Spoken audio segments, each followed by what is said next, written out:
Hello, moon babies. It's Molly. Thank you so much for being here with me. There is a change of scenery. I have moved house and am in my new studio and altar room, which I hope to give you a tour of in the very near future. But what I wanted to do today was address a much requested topic, which is working with personified deity. So today what we're going to do is talk about ways to date your deity.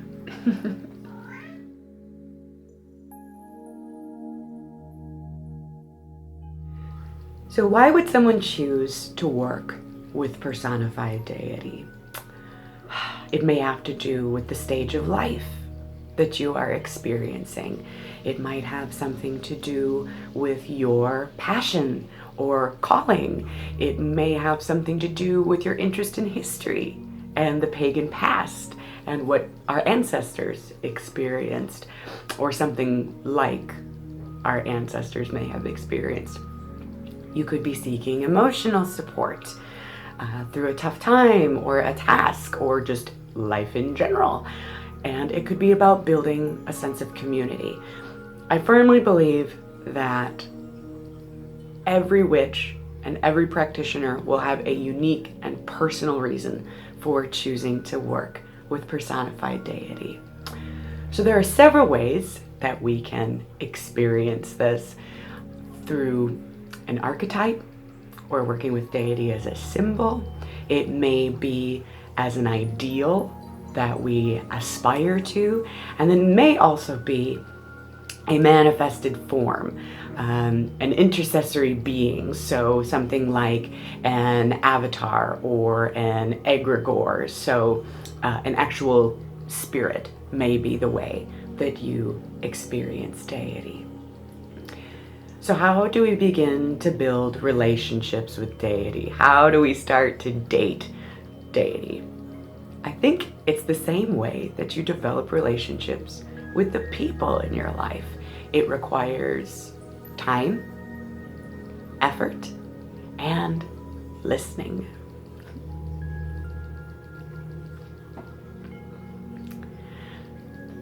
So let's talk about a couple of fun experiments that you can try to dive in to dating your deity. So the first is to do some research. It's obvious, but an important step. Research and see where the figure you are interested in working with appears in history, where they appear in literature, how they may be surfacing in pop culture. We can draw artifacts that we find in books or online to deepen our connection to those objects. Maps are a great way to deepen that connection as well. You can try a webbing exercise, so taking a subject and branching off and making notes about potentially all of their correspondences, their traditional correspondences to start perhaps, and then seeing how they branch out and potentially relate to your life. This is a really, really fun exercise. I highly recommend it. You could create a family tree for your deity. Understanding where that deity fits into the family tree of their pantheon, I think, is integral to understanding their essence. You can make an oil that you dedicate to that deity and you use in workings with them, to wear yourself, or to use for meditation, or to dress spell objects. You can experiment with ritual stances and poses. So using the body, using your physical body to experience and channel this deity. Think about places that they are associated with in myth, or if they are a living deity in the world where they are associated with. And don't be afraid to try to draw parallels. So the goddess that I work with currently is a goddess of the wilds and untouched places, but I live in a very dense urban area, so I don't have any mountain ranges to wander. However, I do work with her when I visit pockets of woods or places that have been taken over again by nature. So if your deity's associated with springs and you don't have a spring in your neighborhood, find a fountain or a source of running waters. Make parallels that you can tie to your deity. You can create a small sacred site outside. This can be a simple activity, but very potent. Figure out what their astrological associations might be and if they have any constellations associated with them, and take the time to go out and try to view them if they are visible from where you are in the world. If they have animal associations, see if you can view that animal in the wild, or take a trip to your zoo and see if you can observe this animal. Weirdly enough, I've also had experiences with very old taxidermy animals in museums. Anything is possible. Acts of service. If you guys have been hanging out on the channel for any amount of time, you'll know that I'm hot on the idea of acts of service. Consider the spheres of influence of your deity and what you could do as an act of service in your real life, in your real community, that could bring honor to them and yourself and your community. You can record your own guided meditation and make a small library. I just record these for myself on my phone. I make video files and then I listen to them. This is an easy, fun exercise. You can create meditations for Sabbats or just a general entry point meditation to spend time with your deity. You could consider a vigil or a fast or periods of silence. And we do this to strip away distractions and get focused.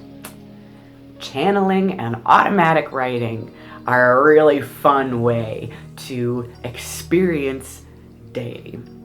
So a few quick things I want to say about that is, don't be quick to discount messages you get if they're not exciting. Okay, we hear a lot of stories about people having intense epiphanies and seeing long stretches of the future, things like that. I've never experienced this, but I tell you what I have done, and I feel like was a mistake. I didn't think that the information I received was interesting enough, and I ignored it.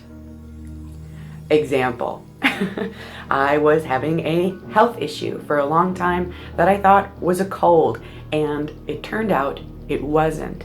And I had received that information and thought, that's a silly thing. It's a silly thing for deity to tell me you need to go get a strep test. Don't discount information because it's not exciting. Also, don't go through the experience of channeling and then not apply the information that you've received. Friends don't let friends trip and not apply. You could create a meal.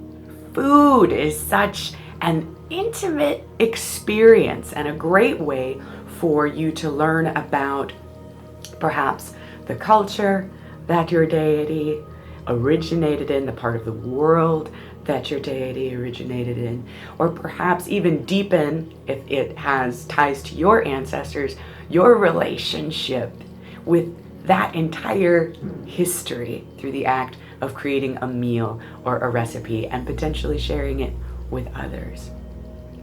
Poems. Write poems to your deity.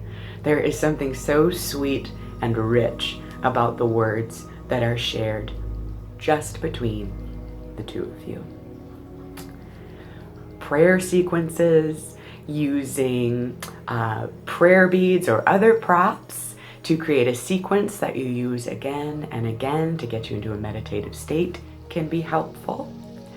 You could create an anointing water, which is just a water that you bless by deciding it's holy and then anointing yourself with it when you are going to work with your deity, or as I do, I anoint myself every day as a reminder.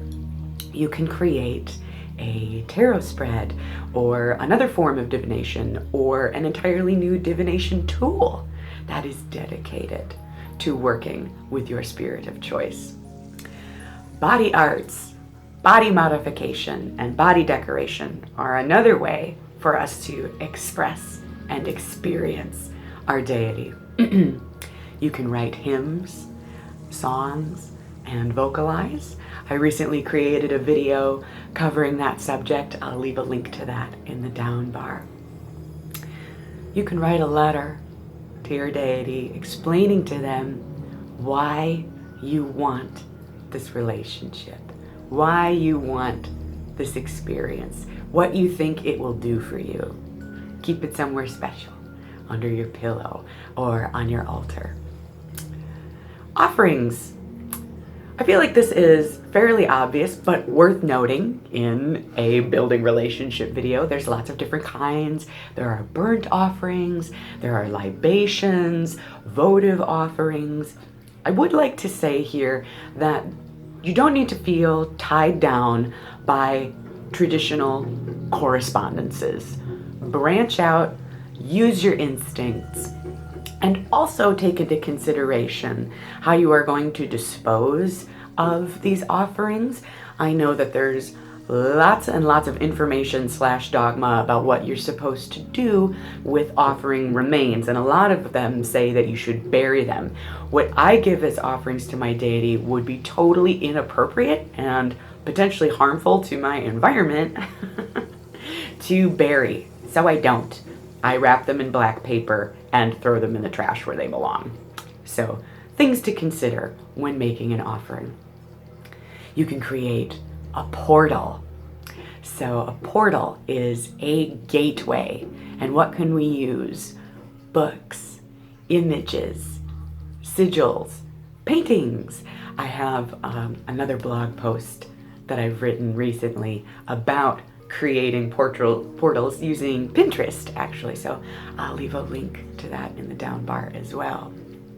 You can create a cyber temple in honor of the deity that you are seeking to gain relationship with. So creating a YouTube channel or a YouTube video sharing some information, a Tumblr page, a blog, a Pinterest board, a public playlist where you can express your feelings and potentially meet with other people who have a similar interest. So to wrap up, let's talk about a couple of additional tips in your relationship building adventures. The first is to place importance on your own experiences.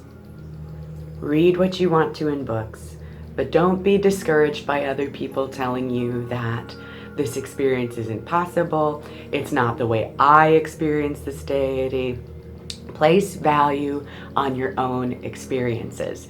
So in order to do that, to build up your arsenal of experiences, you're going to need to do stuff. And do it with enthusiasm and some level of consistency. This is not to say to do the same elaborate ritual again and again and again and again, but to keep this as an important part of your practice, right? Another is, it is okay if you do not experience your deity as a clear voice giving you directions to do things. I have never experienced deity in this way, but I don't feel that my relationship with my goddess is any less rich because of it. The last is not to worry if it's taking time. It should, and it will. And not to give up hope and not to get discouraged, because it's a journey. It's a series of experiments. You are building this together. And that if you give of your heart and you give often, you cannot fail. Thank you so much for hanging out with me today and talking about deity. If you enjoyed this conversation, I wanted to let you know that I'm going to be speaking to the fabulous Joey Morris, yes, on her channel about this very subject next week, if you're watching this video as it comes out. So May 13th, we're going to be having a chitty chat about deity on her channel. So I hope you'll come and hang out with us. So I want to thank you, and until next time, witch on, witch boldly, and be well, moon babies. Bye-bye.